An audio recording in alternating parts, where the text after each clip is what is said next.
Hello and welcome to the DME podcast, brought to you by DME, the podcast booking platform. Whether you're a podcaster or an aspiring guest, the DME app is the perfect platform for you to get booked and manage your podcast bookings. I'm your host, Sukh Hayre, the founder of DME, and on this podcast we'll be discussing the latest news and views in tech, the ins and outs of entrepreneurship, and even dipping our toes into the adrenaline-filled world of mixed martial arts. Today we're joined by Andy Preston, a former hedge fund manager, successful entrepreneur, philanthropist, and the former Mayor of Middlesbrough. Andy has an extraordinary journey, having transitioned from the fast-paced world of finance to the key political role where he tackled major local issues. We dive into his journey from the city to City Hall, talking about the hustle culture of New York, the realities of managing a massive public institution, and what happens when local leadership clashes with national government policy. And why he believes the single biggest thing we need to fix Britain right now is getting people working again. It's a brilliant and honest conversation which I really enjoyed. So please welcome Andy Preston. Andy Preston, welcome to the DME podcast. Hi.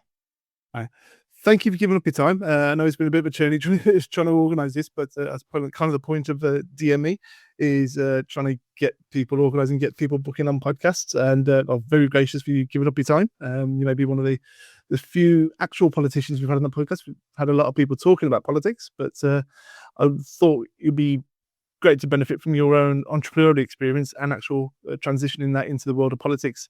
So just maybe learn a little bit myself, and maybe our audience can share some of your journey. For those who don't know your background, you obviously come from a career in the financial markets. Is that correct? Yeah, I was a trader on the financial markets and then a hedge fund manager for some time, and then I packed that in, and then I got in. What did I do next? I set up some charities. Actually, I set up two charities. One was a community charity to raise funds to support community groups and things like that, and the second one is quite well known. It's called CEO Sleep Out, and that charity raises funds to fight poverty and homelessness across the country. I did that, got those going. They're both going really, really well. I'm much less involved now. Then I stood to be the elected mayor of Middlesbrough, and I did that for 4 years. And since there, so that was obviously a direct political role. I was an elected politician, it's quite a high profile role in local politics. I did that. And then since then, I've actually been focused on bits of broadcasting, do stuff on channels, so mainly GB News about once a week, and other bits and bobs radio, TV shows, giving insights into what's happening in politics, certain issues. And I'm also writing. I write stuff that gets published on politics, current affairs, culture. And I'm trying to write something at the moment, actually, but struggling with it. Yeah.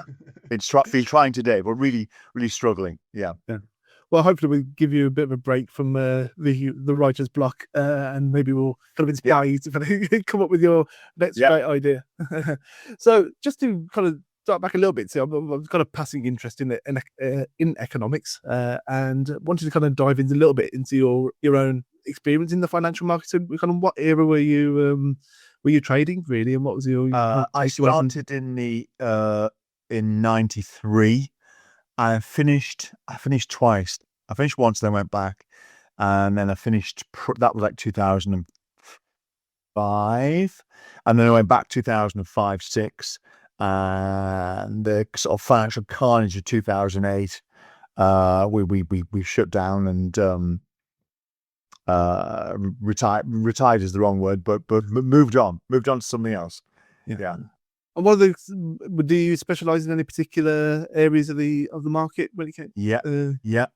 My background was mainly in a special instrument called convertible bonds, which are a bond, like a piece of debt, that you can trade, and you buy it and you hold it, and it matures at a certain price, and you get your money back and it pays you interest. That's what a bond is. In between you buying it and it maturing, the debt coming payable, you can sell it to someone else. But these were special bonds because they were called convertible bonds, and that meant that you could convert them into shares of the company that issued them. So, for example, Sainsbury's issue a bond, it pays you 5% a year. You pay 100p, you get 100p back in 5 years' time, and it pays you 5% a year. But in addition to that, perhaps you have the right to turn it into a certain number of Sainsbury's shares whenever you want. So when you're going to do that, you're going to do that when the share price goes up a lot, I guess. And if the share price goes down, you'll sit tight and just get your money back from the bond. So these things are actually quite interesting. And forgive me for being nerdy, but I won't say too much. But basically, convertible bonds are like a standard piece of debt that's tradable, but there's what you call an embedded option, an equity option in there. So when you trade convertible bonds, you're trading debt and credit, but you're also trading options. So I'm a hybrid between equity and debt, and I've traded derivatives, and we did a lot of stuff with those, a lot of interesting stuff with those. Does that give you an answer? Sorry if that's a bit. No, it does. If that's too short or too long. No, so I've never really, but my knowledge of the financial markets is kind of limited to the kind of the Hollywood movies, maybe The Big Short or The Wolf of Wall Street. That's a great film. That's a great film. It's very different from the book, because I remember reading the book before the film was ever came out. I heard the book, read the book, sorry. Yeah, so it's Michael Lewis. I think he did The Big Short, but he also he wrote about Moneyball for the baseball. So it's how that's right. It was providing say domestic. First big one was out when I was that was the one that when I was a graduate trainee and everyone was Liar's Poker. Being pushed through was Liar's Poker. Yeah, absolutely. Yeah. I think I've read that one as well. I can't remember that one though, but yeah. I always had a first. Yeah. So I think it gives a glamorized, very glamorized image to the markets. I'm not sure if you're familiar with the show Billions at all. I saw bits of it. It was quite interesting. I mean, the markets can be, they can be very, very glamorous, depending on your level of seniority. But even as a junior, you get exposed to some because it's well paid, and for some it's fantastically well paid. You do get exposure to wealth, even if you aren't wealthy yourself as a junior. So it's very interesting, eye-opening. It's mesmerizing, hypnotizing, and enticing. Very seductive. But it's hard work, and your egos grow and become out of control. I always think it's a bit like footballers. So you're an apprentice at a football club somewhere, and the Premier League club, and there's got the superstars, and you're making a living, and you're living at home with your parents, and there's some guy driving in this Bentley and throwing £50 notes around for fun. It's a bit like that. And the other similarity with top level football and trading is that people can become superstars at a very young age, and it completely destroys their perspective of reality, of right and wrong. And when the stakes are high, you can become very easily become immoral. You become focused on the money, on your goals, rather than sometimes what's right or wrong. It was interesting. It could be glamorous, it could be unglamorous, but it was exciting and a real journey. And overall, it was great fun.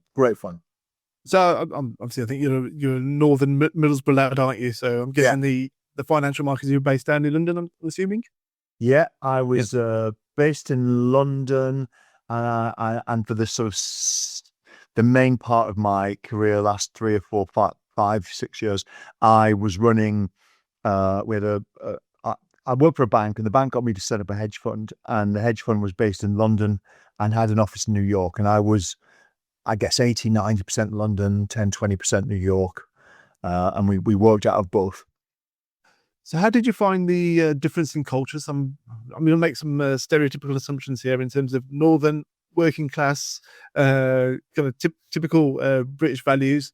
How did you find that culture? Was there a cultural difference between the working lifestyle in London and guessing in the financial markets in New York and London, and versus your kind of own background and growing up in Middlesbrough? Between, say, the north and then getting a job, what we used to call the city, the financial district of London. I mean, actually, in those days when I started out, the city, the financial markets were really a lot of working class lads, mainly from Essex and the counties all around London, and they would start out as clerks and stuff like that, and work their way up. So it actually, apart from the amount of pay that some people had, it wasn't so different. It wasn't however, over time that I don't know what the right phrase is, but that we used to call them barrow boys, the sort of lads that used to 50 years, 100 years before they'd have been trading fruit and veg or something else on a market with a barrow. And then they end up, trading financial instruments. But that changed actually. As computers became used more and more, the technical knowledge, the maths knowledge, the degree of education required, not necessarily intelligence, but the degree of education that was required grew and grew for many of the roles, not all of them, for many of the roles. So that then made it more of a, middle class, very highly educated thing. And by the end, it was pretty much like youngsters, mainly men, but youngsters coming out of the very top universities, having studied maths, engineering, stuff like that, like proper hardcore quantitative people. When I started out, the difference between the culture in the dealing room in London and growing up in the north or growing up in Essex was nothing like, the difference wasn't as great as you'd expect. Okay. However, but the beginning, that I started at the very beginning. It was the very end of an old culture where people go down the pub every lunchtime. I started at the end of that. It pretty much died out. But before then, everyone would go down the pub at lunchtime, and I would see elements of it, be quite kind of horrified. It just felt so wrong, but it was just a tradition. But I also, when I started out, I was sort of like dragged out of the trading floor for a few weeks and put with these guys, George Phillips, Kevin Conley. Kevin Conley was a university professor, and George Phillips was one of his star students, and he was running this highly quantitative, mathematically driven investment fund. And George and Kevin worked on this, and George was this flamboyant character. He was like, I think I was about 25, 6, and George was about 2 years older, but driving to work in this massive black Rolls Royce with a bow tie. And but George and Kevin would instructed me and taught me the elements, the essentials of this like new kind of like trading options and warrants, this quantitative stuff, which set me in great stead. But that was to me the emergence of that new era of the highly educated, super bright types that really took over Wall Street and the city. But the difference, sorry, forgive me for talking a lot, but no. What was really interesting was more the difference in cultures between New York and London in finance. New York is, I'm going to say New York, I mean Manhattan. That's really only my only experience of New York, like what we would call, what most of us think of as New York. It's people hustle, they work hard, they push. They're aggressive to us, to Europeans. They're quite aggressive and pushy. To them, it's just normal. And the best way I would sort of explain it is that, like, I remember being stood, the whole culture in New York, not just finance, but like being stood on Park Avenue, and I was trying to get a taxi, and there were no taxis, and this limo pulled up. The guy wound the window down. He says, "Do you want to lift?" The driver said, "You want to lift?" And I didn't. But before I had a chance to say no, thank you, I was just about to say no, thank you. He drove off because he could see from my face, or the word I was about to say, that I didn't want it. And that's New York. Like, as soon as they realize you're not of any use to them, they're gone. And it's not nasty. It's just the way business is there. You focus on someone. I want to do this. Is that useful to you? No. Okay, we'll move on. And a very good friend of mine who's done really well in New York and is moving back, he can't bear it in Europe because, like, people waste your time. He goes to have a meeting, and the meeting drags on for an hour and a half. And at the end of the meeting, they explain why it's not suitable for them. And he's thinking, well, I want you to tell me that in the first minute because I'm not going to be hurt. I don't mind. If this isn't for you, tell me, and we'll go our ways and wish each other well. And that's New York. And I don't see that actually in other US cities to the same extent. Chicago is much more friendly. The West Coast even more so. New York, there's a real like hustle. You have moved there as a man or a woman to prosper, and you're gonna get every drip you can out of it. And it's fascinating. Europe is much more friendly, soft around the edges, arguably time wasting. They would say it's time waste. No, it's fascinating culture. I was in New York just over Christmas, just on a little family trip. But yeah, you're right. New York is very much hustle and bustle. It's very transactional in the whole relationship. So yeah. it's fascinating, but thank you for that little dive into your financial. Sorry if that was a very long-winded explanation, but yeah, New York is like hustle, hustle, hustle, and it works. It gets business done. Yeah, it certainly does. I think it's probably one of the factors in the American success story is that Totally. entrepreneurial. Go get it right. We're doing business, or we're not. If not, we're done. So That's exactly right. fascinating. But obviously, you mentioned following your financial career, then obviously you pivoted to kind of the charity work. What was the kind of motivation behind that? Well, when I was working in finance in London, there was a guy approached me and he set up a charity. And this guy, a very, very flamboyant financier, really looked the part. You know, he sort of, I won't describe him, but he just looked the part. You know, he could have been in like Billions or something like that. He was one of these, like, could have been in that film Wall Street. He was that kind of character. Anyway, but he set up this charity. It was a great charity. And what it did was it didn't ask the public for money. It went to people that were doing very, very well and had access to, you know, large amounts or were getting paid a lot of money. And it basically asked them to chip in. And I think it asked for a minimum commitment. God, this is going back 20 odd years now. But asked for a minimum commitment of £10,000 a year. But most people gave, you know, multiple. Some people gave $1 million a year. I didn't, by the way, but some people gave $1 million a year. And this charity was incredible. It used all that money it researched, it was intelligent, it worked out where it would be effective, and it basically did the most good. So it would research how to improve things in parts of India, and it would open new orphanages and get the best staff and train them. It would buy anti-AIDS drugs for parts of Africa because before the patents expired, the anti-AIDS drugs were just extraordinarily expensive. They could save lives, but they were just expensive. So it was doing really great things like that. So I did that, and I was involved with this charity, and it felt great to be involved. It felt an honor, and I had this idea that when I came back up north, I'd do something similar, on a less grand scale, I guess. So I set up the first charity to do something similar, and the same principle. I went to people that were doing okay and asked them for a minimum of £5,000 a year, and I think we rustled up about 40 people or something in the first year, maybe a bit less. And then we held an annual dinner and we did the events. And anyway, so that's been going for probably 14, 15 years now. And it's raised, must be getting up towards 7 million quid. It's really great charity. So that's how I got into that. And yeah. Does that answer your question? No, it does. That's fantastic. Yeah. So from there, obviously you said you moved back up north and started the charity initiatives. What then drew you into the political world and kind of the motivation behind standing for elected mayor?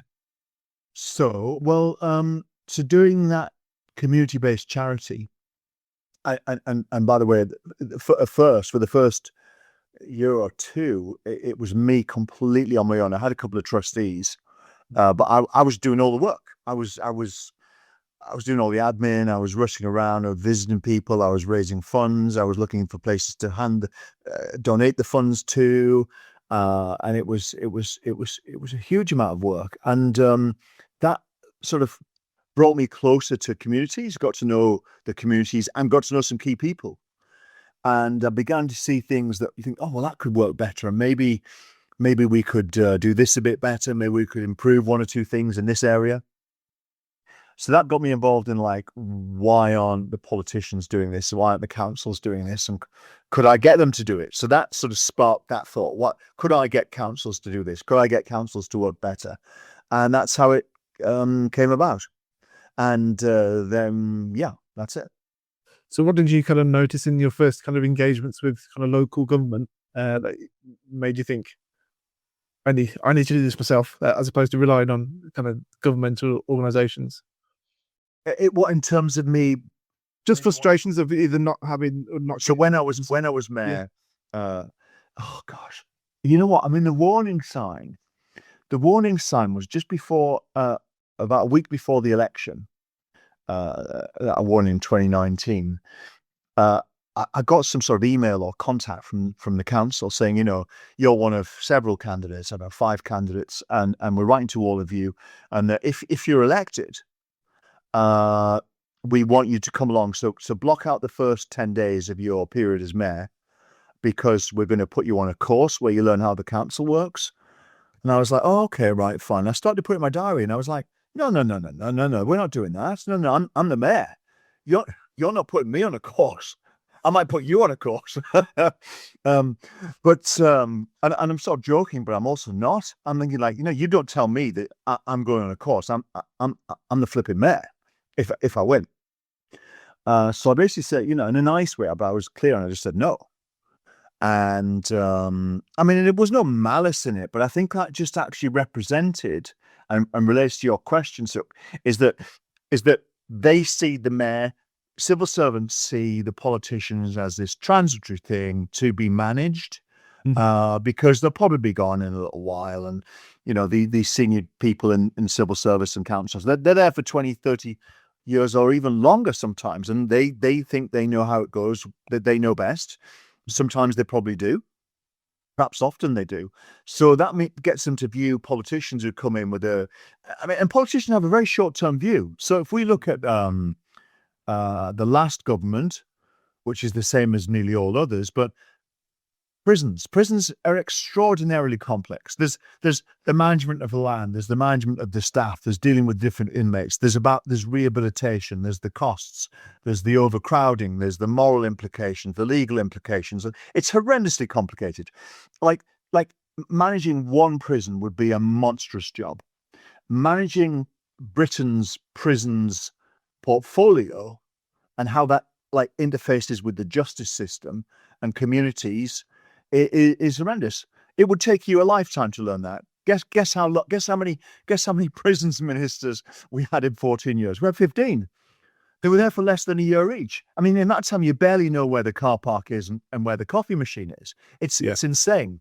And so the senior civil servants that really ran the prisons departments, they would quite rightly look at these people that came in and said, I want to do it differently, and think, well, what do you know? And you'll be gone in 6 months, and someone else come in and want to undo what you've done. So there's an inclination of civil servants to kind of stick to the plan that they think works, and probably often does. And I get the morals and the ethics of that, but obviously politically it's wrong if you've been voted by the public. And that is the root of the tension between politicians and civil servants. And you cannot underestimate how near impossible it is to change major things. You cannot underestimate it. It is so tough. And I found it hard, frustrating. I faced illegality. I faced dishonesty. And what do you do? There's a thing called the Local Government Association. I went to them to complain. They're going, yeah, we know, Andy, it's really tough, but just go with it for a month or two. We'll see how. There's no recourse to put it right. It's horrendous. And councils are actually more efficient than people think. Everyone assumes they're terribly inefficient. They're more efficient than people think. And the people there work harder than people think. Not everyone, but most of them work harder than people think. But if you think that your minister or secretary of state in London is really running that department, or if you think your mayor is really running the council, then they're not. They're trying to. Well, actually, half of them don't even try to. They just turn up for the photos, and the staff do all the work. That's the truth. Forgive me, that was a long answer, wasn't it? No, but I think it kind of gives you an insight into how the political world actually works. Yeah, you're right. Identifying ministers and politicians do come and go, and they are very transient. But the institution remains, and the people who are working within the institution, I think they're incentivized to keep that institution going. of course. They're not incentivized to actually make radical change, regardless of how beneficial that change may or may not be. It's all about protectionism. And so everyone thinks they know best. If you go to a hospital and speak to the nurses, they know how to run the hospital, and you go to, I don't know, Pound Stretcher, if that's still around, Pound Stretcher still around, you told the staff, they know how to run Pound Stretcher as a business. Everybody thinks they know best. And everyone's got a perspective which is valid. But at the end of the day, the people with the most experience have often, not always got the best perspective. But the flip side of that is that sometimes they need shaking up, don't they? Yes. And all humans are resistant to change. And I can't tell you how hard it is to make that change. It's so hard. Yeah, I mean, it's, to be honest, I've worked over my career in public sector for NHS organisations and local government organisations, but also corporate organisations. And it's for older corporate organisations, it is the same. We've got companies that have been around 100 plus years, or even longer than that, even 50 years. You'll have the same behaviours as you will in a public sector organisation, because there's people who've been in there since they were 16. It's the first job they've had. They're in their 50s. Right, they've moved around the organisation, but they've been in that organisation, and it's, I don't know whether it's a head, but it's an interesting social psychology experiment. I think people think there's a real difference between the public and the private sector, but I don't see it like that. I think the biggest difference is the scale of the organisation. So when we think public sector, we think about these huge organisations like the NHS or British government or things like that. The private sector, once it gets above a certain size, becomes exactly the same. You get that division of labour. You've got people siloed into a very specific job who don't interact with the people doing the other job nearby. And the reason's there for efficiency, but it does cause all sorts of trouble too. Yeah. And I think it's exactly the same. Private sector, once it gets above a certain size, BT, try and deal with BT or companies of that scale, it's horrendous.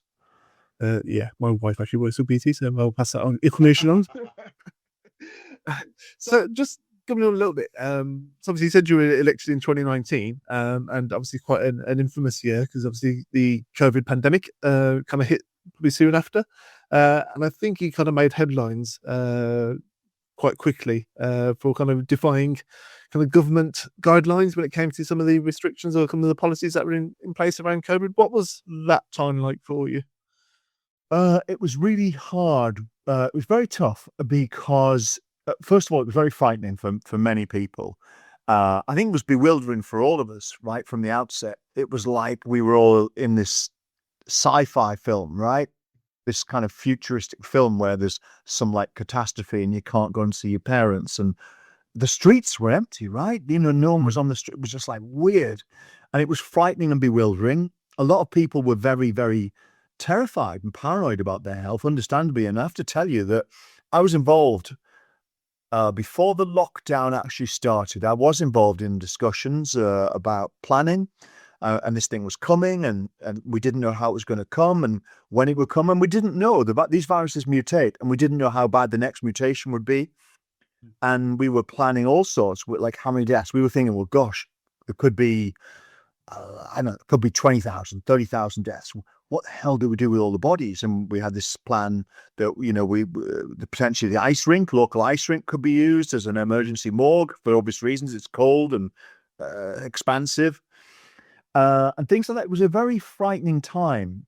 And I did get into trouble at times for saying things, but I was like the focal point. See, as the elected mayor, if you do it properly, you are genuinely the focal point for everyone in your area, and you, for better or worse, you have to represent them. You have to tell them the truth. You have to fight for them. You have to tell them when they're wrong, and you're this conduit between your town or city and the government. And it was tough, and everybody had different views. But the thing that first caused the stir was when the government, they were focused on certain areas, because certain areas had higher incidences of COVID. Typically, the more densely populated a place was, the more it spread.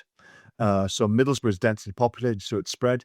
Typically, the financially more deprived it is, the more it spread for whatever reason. And typically, other factors, things like percent of immigrants, first generation immigrants, and things like that.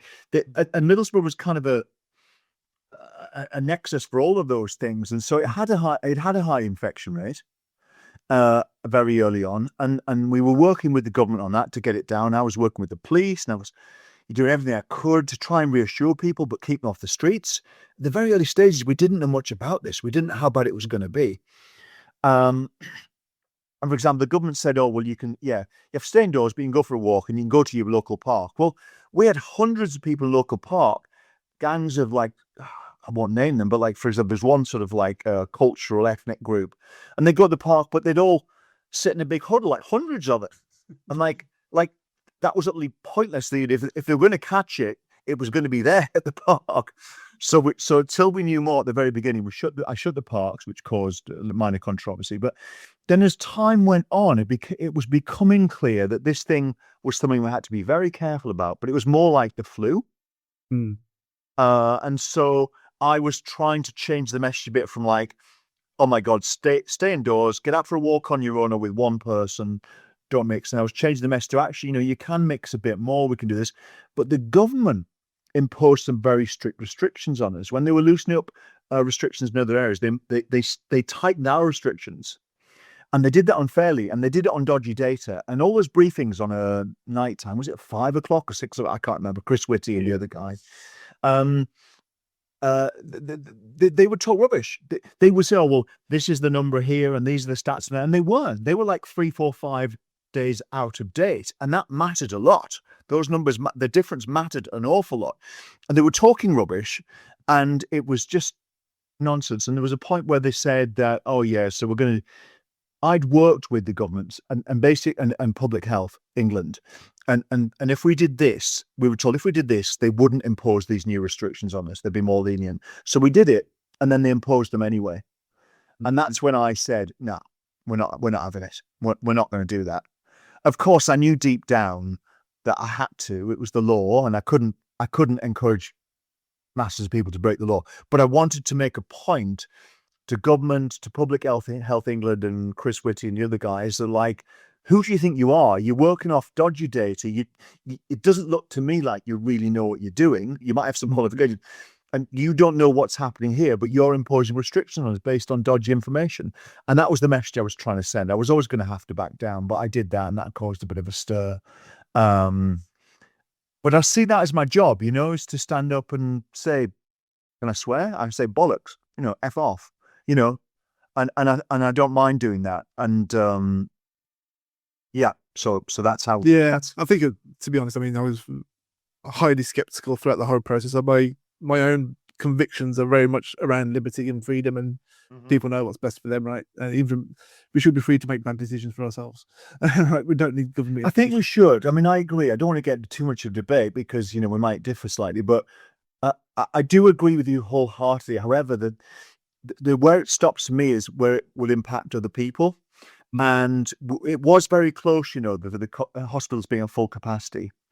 And what that would have meant then is that people that needed treatments for other things, people that were at death's door, wouldn't have got the treatment. In the end, it didn't work out as badly as it could have done. But I think we were quite lucky with the strains that it mutated into.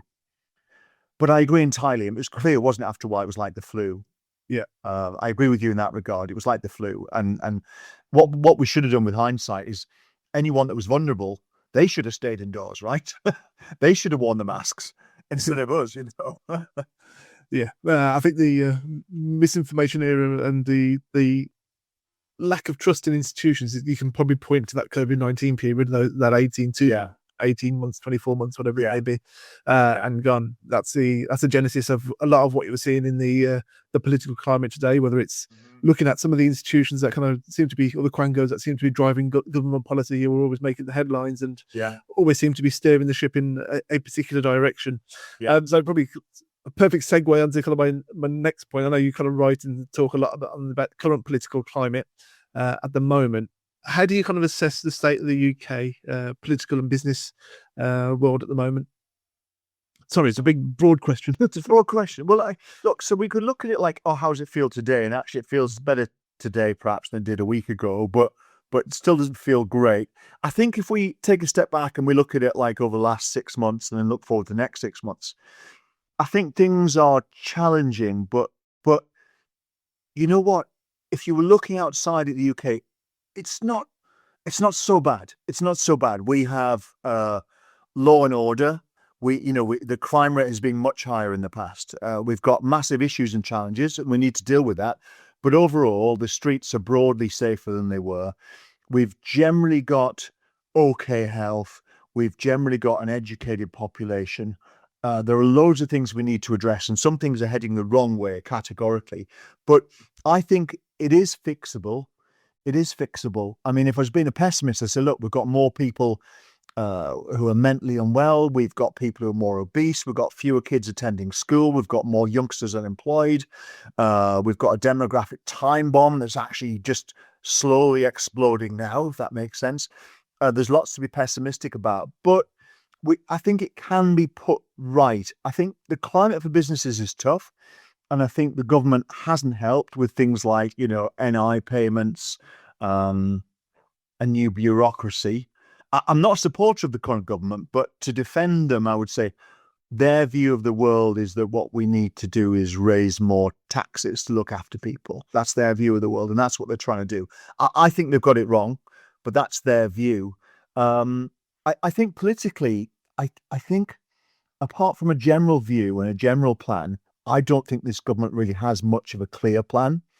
The most obvious example of that being saying we're going to build 1.5 million houses. And it was never going to be achievable, but they didn't have a plan to get there. They just said it. It was something they said, and they got elected by just saying stuff. And they all do, all politicians do, but at least they should be able to show how they're going to do it. I mean, this government got in because they weren't the Tories. Yeah. Reform were too small. The Lib Dems not liked enough, and the Greens too small.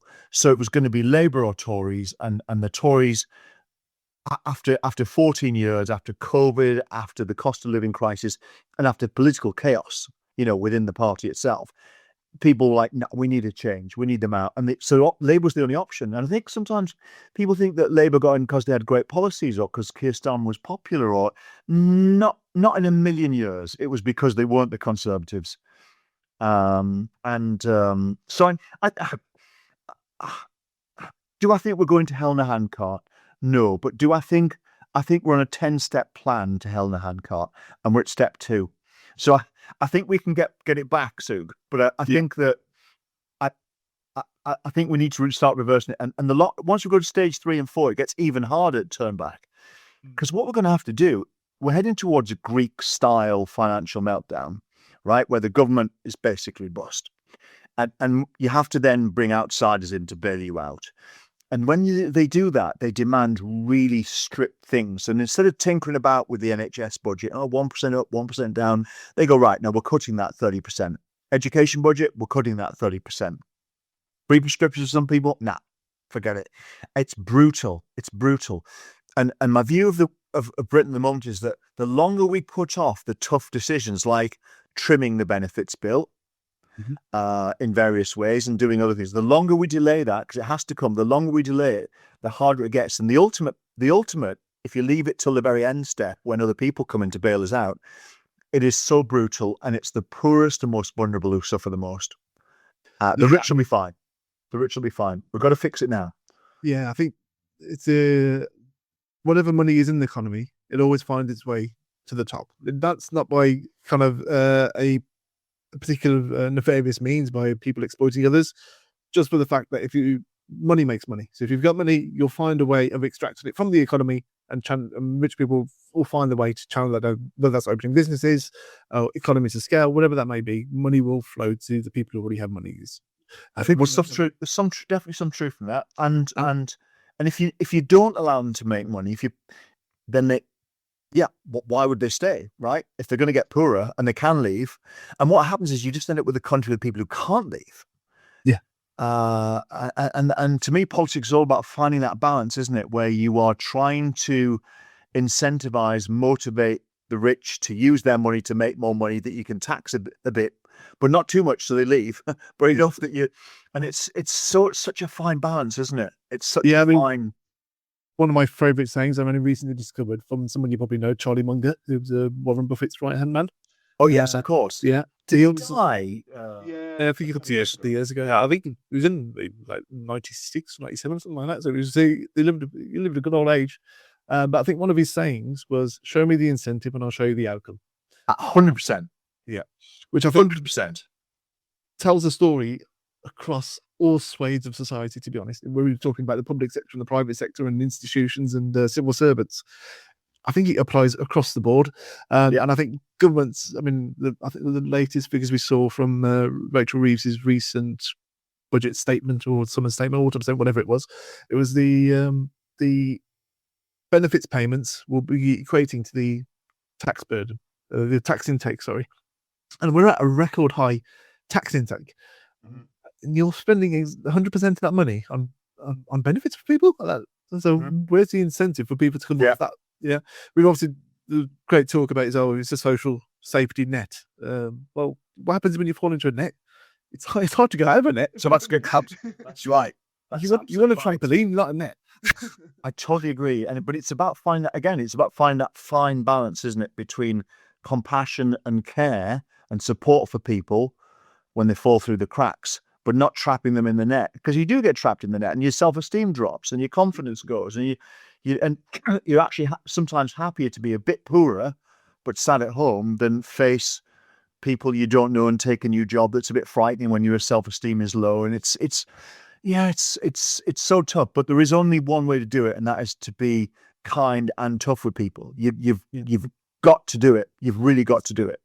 And I'm very much an anti-big government guy, as small as government as possible in my own biases. But I think this is where the charity and sector, and maybe the religious sector, actually needs to kind of step up a little bit, rather than offloading that responsibility to the government. And obviously, government just grows, and obviously, the more the government grows, it needs to be fed with money and fed with the tax, fed by the labours of taxpayers, etc. But that's why I think your initiatives will kind of doing these bits of charitable work with the homeless, or kind of getting people back on their feet. I think that's where that sector needs to come in and step in and go. And the charity sector and entrepreneurs and philanthropists like yourself need to be incentivised to actually give back and help out that way, rather than punish you by saying, no, we're going to take all that off you and we'll put it to better use.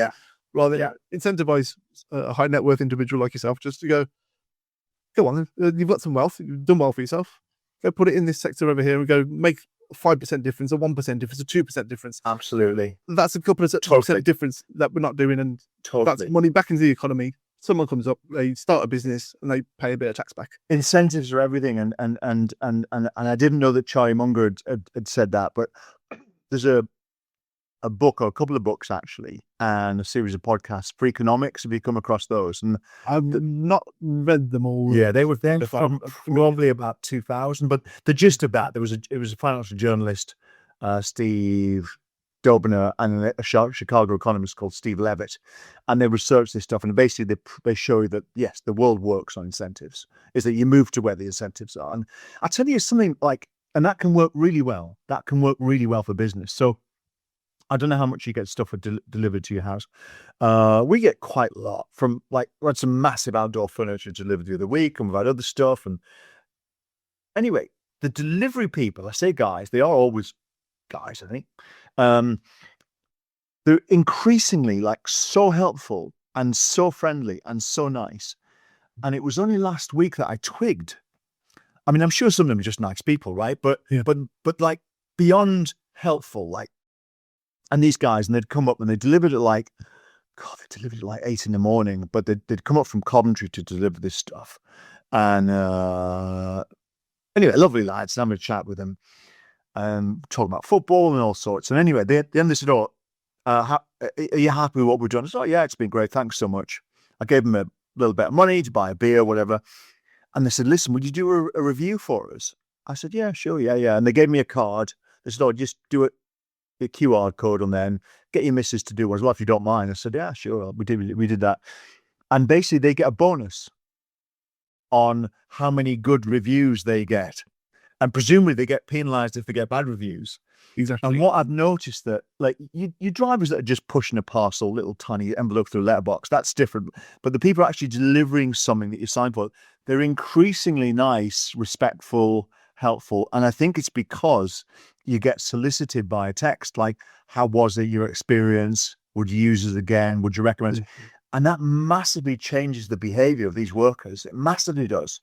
Yeah, I mean, I think that's pure capitalism, because it's firstly, it's incentives. You incentivize. Secondly, I've got lots of friends who are in the logistics and delivery business, and it's a massively competitive market. You've got the big companies that do it, but obviously they subcontract to guys who set up their own drivers, etc., etc. And I hear about this from my friends.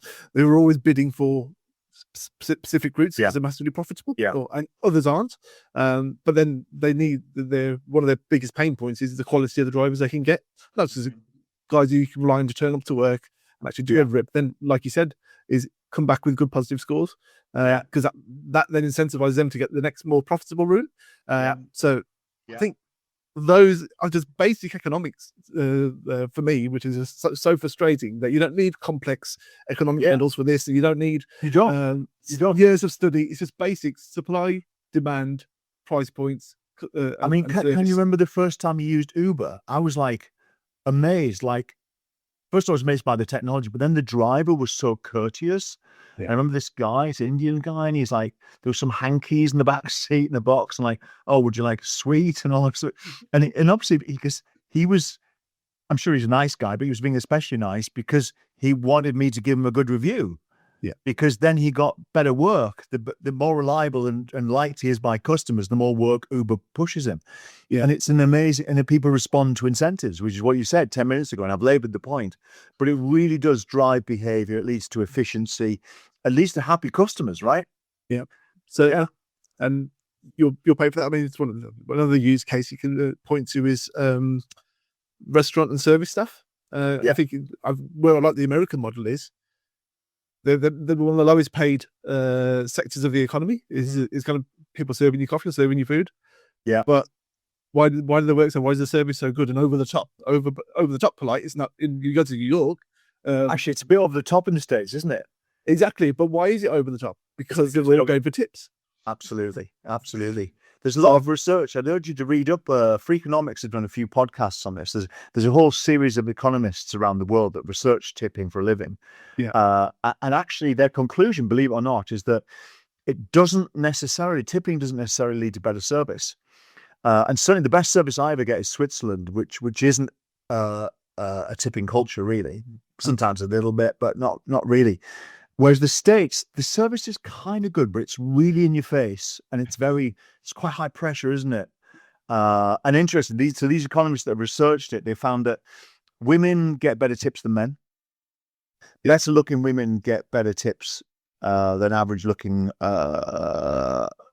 women, and other physical features attract better tips. But which we won't go into. It's quite predictable actually. Okay, that's it. I think I'm taking up loads of your time. I think we could probably chat all night, to be honest. But if there's, I know you said the UK is currently recoverable. If there's one policy that you think would have the biggest impact in kind of turning the ship around, what do you think it would be? I think if there was one thing, it's got to be to incentivize work. I think if we have more people working, then we have more people with a bit of money in the pocket. We have a reduced welfare bill. We have more kids that have a mother or father who works. We have more people who have a brother or sister who works. We have more communities where working is good for you. You know, doctors would prescribe work. Doctors should prescribe work to people with low self-esteem, and this it is a great thing, and it gives you a sense of identity, purpose, and mental well-being. So if we could change one thing, it would be to hugely incentivize work. And I was actually looking at that today, and I was playing around with some numbers. You know, if we what I would like to do, I would like a party like the Conservatives suggest, right, okay, over a series of years, we're going to up, at the moment, you can earn 12,500 before you pay tax. Okay, we're going to up that to 18,000 over a number of years. We're going to start £15,000. And then basically, everyone who's working has got a bit of a kicker, but it's disproportionately benefiting the lowest paid. And suddenly a lot of people are like, you know what, maybe I should go back to the ones that are thinking about it and maybe not sure. I will go back to work. It's this virtuous circle. How AI fits into that and job vacancies, who knows, but push that to one side. I would incentivize work like immediately, and I would pay for that with, I think it'll pay for itself long term, but short term it needs funding, and I'll pay for that. I would reduce the welfare bill in real terms by 1% a year. Perfect. I couldn't agree more there. But I mean, if I allow me to indulge my own little bright ideas that I've had, I thought I can never work out what 17.5% VAT is or what 3% national insurance contribution is. I was like, the maths are too hard for me. I can work out what 10% is though, because I just moved the decimal place. So my bright idea, and I haven't done any research on it or see what the actual the maths work out to. I was like, right, keep all the taxes that you want, all the taxes that are currently on the books, keep them as they are, no problem. But over the course of the Parliament, 5 years, they're all going to 10%. Whether it's going up to 10% or it's coming down to 10%. Yeah. That corporation tax, PAYE, inheritance tax, whatever it is, 10%. Yeah. Everyone knows 10%. Everyone can work out 10%. Even the least educated could work out 10%. Yeah. And then government, cut your cloth accordingly. Yeah. Yes, 10%, cut your cloth accordingly. Yeah. And Yeah. give that a go. I'm not sure if anyone would be ever brave enough to do it. I think that would be a huge financial challenge, but I love the idea. Simple is always good. Yeah. Simple is always good. So I love the simplicity of that. Yeah. Well, I'm thinking I could probably knock us, in my own, if I modeled it on an Excel spreadsheet, I think I could make it work simply by saying, changing the assumptions like most modelers do and these scientists, and they just go, right, the tax intake from corporation tax, that's only 10%. Or that would mean if the businesses were as they are today, that's a $20 billion pound hit, for example. So yeah, but you'll also incentivize a hell of a lot more people to start businesses, and you'll generate more income that way. Mm-hmm. So you can always ratchet the numbers and play with models. Yeah, definitely. That's my own self-indulgence, Andy. So for our audience, I won't keep you any longer. If they wanted to kind of follow your work a little bit more and learn a little bit more about your initiatives and kind of your commentary, where's the best place to follow you? I guess I'm on all the main social media stuff. There's Facebook, Andy Preston blog. I think Instagram, which I'm very small on, Andy Preston blog. I do stuff on LinkedIn. And I do stuff on X, Twitter, but sporadically, sometimes I do 10 tweets a day, then nothing for a week. Yeah, it's funny. Social media is acting very strange. The sort of like engagement levels are much more volatile than they used to be. So that kind of disincentivizes me a little bit. But anyway, yeah, any of those, you'll find me. Yeah. Well, we'll link to if you can. Certainly will. We'll link to all those in the episode description. But Andy Preston, thank you for appearing on the DME podcast. Nice to talk to you, Sukh.